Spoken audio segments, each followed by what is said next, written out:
રાજુલાના ચિરાગ જોશીની ધર્મયાત્રા। રાજુલાના સમાજસેવક અને નગરપાલિકાના પૂર્વ પ્રમુખ શ્રી ચિરાગભાઈ જોશી દેશના ખ્યાતનામ પૌરાણિક મંદિરના દર્શન અને ઇતિહાસ જાણી રહ્યા છે ત્યારે ચિરાગભાઈ પહોંચ્યા છે મંદિરના દેશ નેપાળમાં। અહીં આવેલ છે પંચ મહાલક્ષ્મી મંદિર, જેમાં વેદ, અગ્નિશાળા, આધ્યાત્મિક શક્તિ કેન્દ્ર આવેલ છે। કાઠમંડુથી ભરતકોટ વિસ્તારમાં પંચ મહાલક્ષ્મી મંદિર અને કુદરતી સૌંદર્યના દર્શન કરવા એ એક જિંદગીનો લાહવો છે।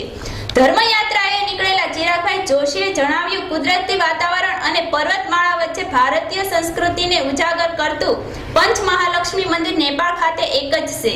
આ મંદિરના દર્શને દેશ વિદેશમાંથી રોજિંદા હજારો શ્રદ્ધાળુઓની અવરજવર રહે છે। जय श्री मुक्तिनाथ सभी भक्तगणों को। अभी हम चांगू नारायण नगर पालिका वड़ा नंबर 5 छाया बस्ती श्रीवन धाम में नेपाल में हैं। अभी पंच महालक्ष्मी समेत श्री मुक्तिनाथ भगवान के सन्निधि में इस पावन दिव्य क्षेत्र में हम अभी उपस्थित हैं। हम जो दर्शन करा रहे हैं ये पुण्य भूमि का नाम है श्री पंच महालक्ष्मी मंदिर श्रीपीठ छाया बस्ती श्रीवन धाम भक्तपुर। ये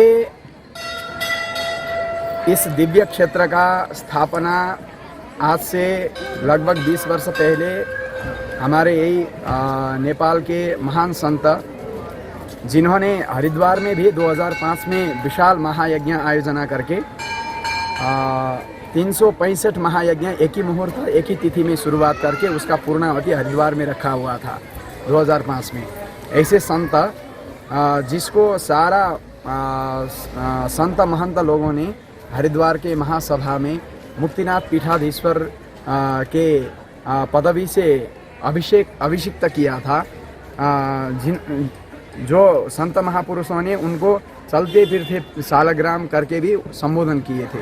तो ऐसे महान संत मुक्तिनाथ पीठाधीश्वर स्वामी श्री जी महाराज श्री मुक्तिनाथ बाबा जी द्वारा संस्थापित यह श्रीपीठ है। ये विश्व में एकमात्र श्रीपीठ है जहाँ पंच महालक्ष्मी का 5 स्वरूप में स्थित है। जैसे पंच महालक्ष्मी का 5 स्वरूप बोले तो महालक्ष्मी, संपल लक्ष्मी, भोग लक्ष्मी, ज्ञान लक्ष्मी और मोक्ष लक्ष्मी। पंच महालक्ष्मी समेत श्री मुक्तिनाथ भगवान विराजमान हुए ये पुण्य भूमि एक ही है संसार में, विश्व में ये पंच महालक्ष्मी श्रीपीठ है। तो यहाँ दर्शन अभी बहुत लोग दर्शन करते हुए भक्त लोगों हम देख सकते हैं।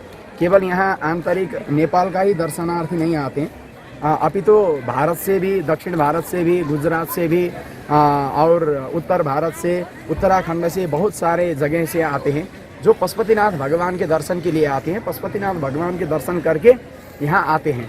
तो पशुपतिनाथ भगवान के दर्शन करने के बाद 2 घंटे का रास्ता है, 2 घंटा भी नहीं पड़ेगा, 1 घंटे में लगभग पहुँच सकते हैं। ये साली नदी और देव नदी का पावन संगम स्थल के नज़दीक में है। ये साली नदी बोले तो ये मार्कंडेय पुराण का जो उल्लेखित स्थल है, नवराज राजा ने जहाँ राज्य किया था, लावण्य देश बोलते हैं इसको। साली नदी भी नज़दीक में है जहाँ स्वस्थानी व्रत कथा होता है। यहाँ नेपाल का मौलिक एक ऐतिहासिक परंपरा है स्वस्थानी व्रत कथा करके। ऐसे साली नदी जहाँ सती महारानी का भग्नावशेष मिलता है। तो ऐसे पावन भूमि शिवजी का और या नारायण का दोनों संगम भूमि है। और अभी तो आप पुरुषोत्तम महीना में आए हैं, ये श्रावण महीना भी है, तो पुरुषोत्तम और श्रावण दोनों हरिहर का ये संगम, ये पावन समय में आप आए हैं। ये अभी जो देख रहे हैं यहाँ दर्शन करने के लिए बहुत जगह है। एक तो ये मूल मंदिर है जहाँ पंच महालक्ष्मी समेत श्री मुक्तिनाथ भगवान विराजमान है। इनके पीछे शीश महल करके है, वहाँ भी पंच महालक्ष्मी माता का प्रतिमा स्थापित करके वहाँ दर्शनार्थी के लिए वो शीश महल दर्शन के लिए है। तो वहाँ से हम दायां करके ऊपर जाएंगे तो वहाँ एक सिंह द्वार है, सिंह का मुंह है, उसके अंदर गुफा है।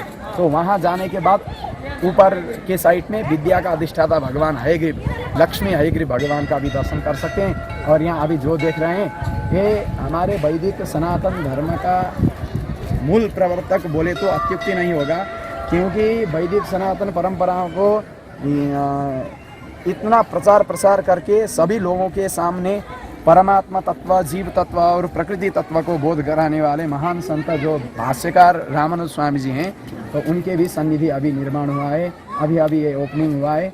अभी सभी लोग वहाँ दर्शन करना जा सकते हैं, आते भी हैं। ऐसे जगत गुरु भाष्यकार रामानंद स्वामी जी का भी दर्शन कर सकते हैं। उसी के नीचे जो देख रहे हैं वो यज्ञशाला है। वो यज्ञशाला में प्रतिदिन हवन होता है, तो वो हवन करने का जगह है यज्ञशाला। वहाँ 4 वेद स्थापित भी है।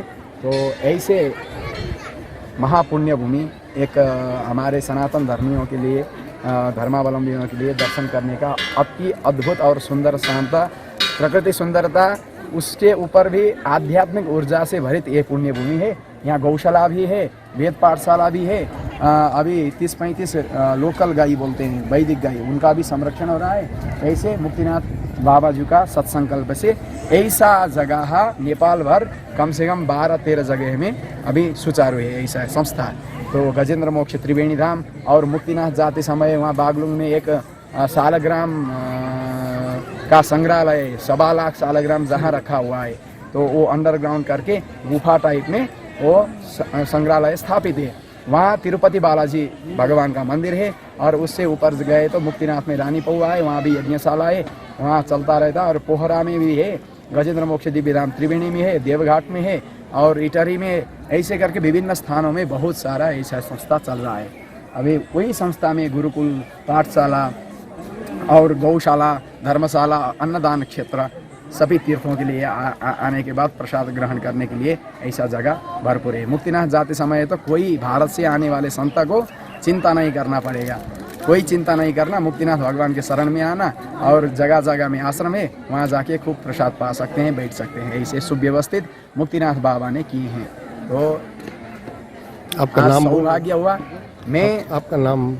मैं परम श्रद्धेय श्री मुक्तिनाथ बाबा जी का सत्शिष्य वासुदेव कौंडिन्य।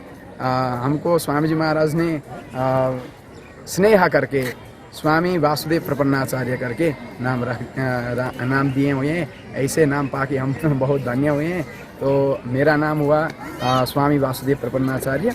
हम अभी नेपाल पंचमहालक्ष्मी मंदिर श्रीपीठ से हैं। जय भक्त मंडल चिराग बी जोशी, नेपाल स्थित काठमांडू नजीक 25 કિલોમીટરની પર્વતમાળાઓમાં આવેલ પંચમહાલક્ષ્મીનું મંદિર આવેલું છે. ખૂબ પ્રાકૃતિક સૌંદર્ય અને 4 વેદ યજ્ઞશાળા, ગૌ સેવા અને પંચમહાલક્ષ્મીમાંનું બધી વસ્તુ કાચની, એમાં માતાજી બિરાજમાન છે. સિંહની ગુફા છે, એમાં ભગવાન હિરગ્યુ કે જે વિષ્ણુના અવતાર હતા એના ચિત્રો, નારદ મુનિના, અને ખૂબ નજરમાં સૌંદર્યવાન એવો આખું પ્રાગટ્ય પટાંગણ છે. અને ગૌ માતાની પણ સેવા કરવામાં આવે છે. અને રામાનુજાચાર્યની પણ પ્રતિમા ત્યાં છે. એટલે ખૂબ સુંદર પંચમહાલક્ષ્મી માનું મંદિર नेपाल પાસે ભરતકોટ વિસ્તારમાં આવેલું છે. ચિરાગ જોશી, રાજુલા.